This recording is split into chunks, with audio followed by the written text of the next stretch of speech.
And then in Genesis 27, the trickster will take the blessing. So this is a famous scene. So with the help of Rebecca, we'll really see how this scene, plays out. It's a, you know, disturbing scene on some moral and ethical levels, perhaps. But again, it's, the central scene, in this part of the story. So the second born will now successfully become the chosen one. Um, so you want to keep in mind Esau and Ishmael, as well as Hagar, parallels at this point. The big question here is faith via laughter, like we saw in Genesis in the Abraham story, and now faith via trickery, right? And again, is this a contradiction? Uh, what do we do with this?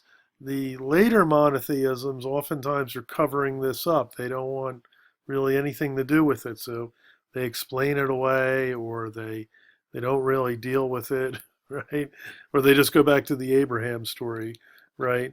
Um, but what I want to try to get you to pay attention to here is that, this is not something that, some monotheistic sequel needs to paper over. This is the faith right here, that this is included, it's kept here, and so we have to try to understand it as part of the faith, right?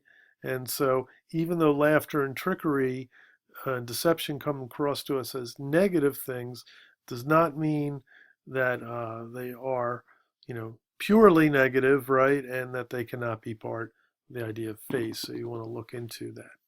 Crooked Jacob, right, is something that Esau will say, right?